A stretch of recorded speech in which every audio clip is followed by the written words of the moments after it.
Shalom teman-teman, selamat hari Jumat buat saudara dan buat saudara-saudari yang tidak seiman dengan saya, yang laki-laki selamat menunaikan ibadah salat Jumat.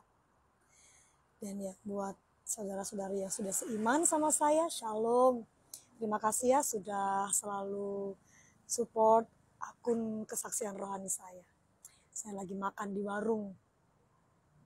Sudah makan di warung. Makan siang plus makan pagi. Jadi saya itu biasanya itu memang makan siang dan makan pagi itu di double jam segini. Ngomong-ngomong tentang makan itu adalah kebutuhan sekunder alias kebutuhan utama. Dan saya punya cerita tentang makan. Saya sama adik saya yang nomor 2 itu dulu memiliki cerita pada waktu masih kecil, kami ini pernah nggak makan nasi 7 hari lamanya. Karena nggak ada yang dimakan.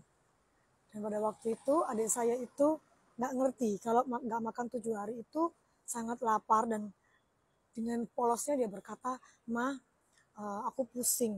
Padahal itu adalah efek karena dia lapar. Dan sedangkan waktu itu saya tuh lagi menjalani Eptanas kelas 6. Eptanas kelas 6 dan uang mama itu waktu itu cuma cukup buat bayar Eptanas. Akhirnya kami semua nggak makan. Nah, itu yang membuat kami berdua, saya sama adik saya itu agak trauma dengan agak khawatir tentang makanan, apa yang kami akan makan di besok hari. Nah, terus pada waktu kemarin atau 3 hari yang lalu gitu ya, pas kita habis makan sederhana waktu di tahun baru.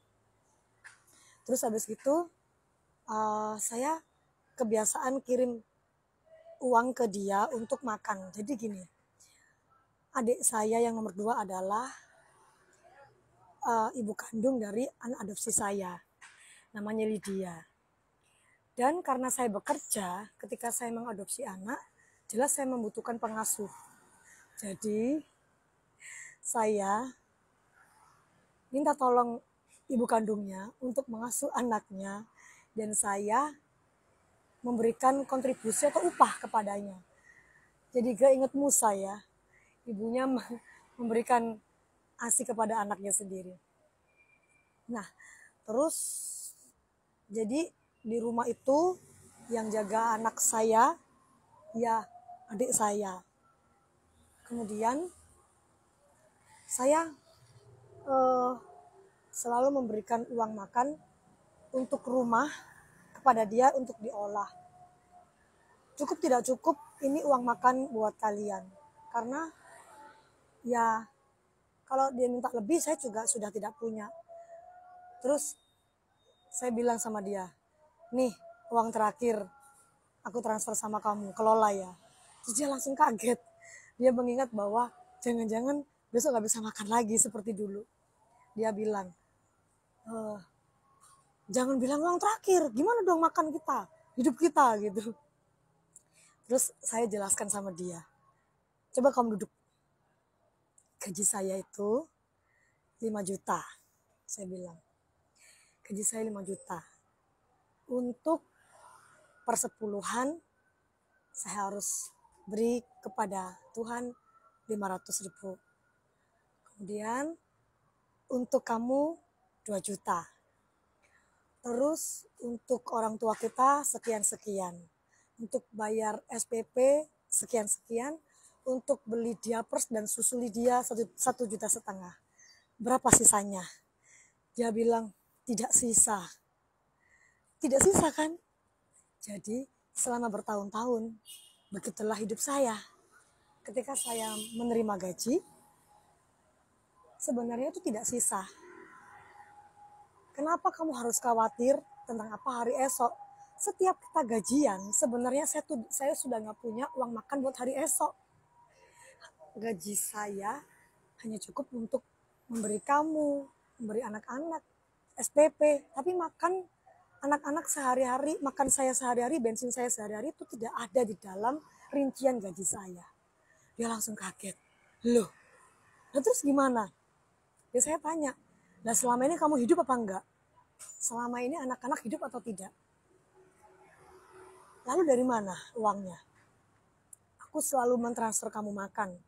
Aku selalu mentransfer kamu uang untuk makan. Dari mana uangnya? Bukan dari gaji, tapi dari Tuhanku. Allahku yang memeliharamu, Allahku yang memeliharaku, Allahku yang memelihara anak-anakku, dan Allahku yang memelihara anak-anakmu. Dialah Tuhan yang dapat menggerakkan siapapun untuk memberi berkatnya kepada aku dan pelayananku. Bukan hanya manusia saja yang dapat dipakai Tuhan untuk memberkati. Burung gagak juga bisa dipakai Tuhan untuk mengirim roti hambanya yang membutuhkan makan. Jadi adik saya yang belum percaya kepada Tuhan, diam. Tetapi saya tetap menyaksikan kebaikan Tuhan kepada siapapun yang bertanya kepada saya.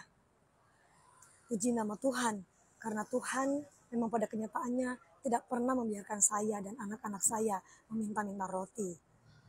Dan dulu, pada waktu dulu saya belum bertobat, mengenal Tuhan sungguh-sungguh dan percaya kepadanya. Ketika gaji saya sudah tidak cukup, apa yang saya lakukan? Saya mencari uang dengan tidak halal, saya mencari uang dengan cara yang tidak berkenan di hadapan Tuhan.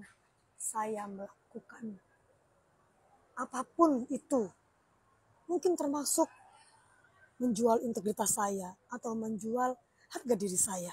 Ini benar kesaksian saya apa adanya. Saya tidak bangga dengan apa yang saya lakukan, tapi saya bangga ketika Tuhan sudah memanggil saya untuk percaya kepadanya.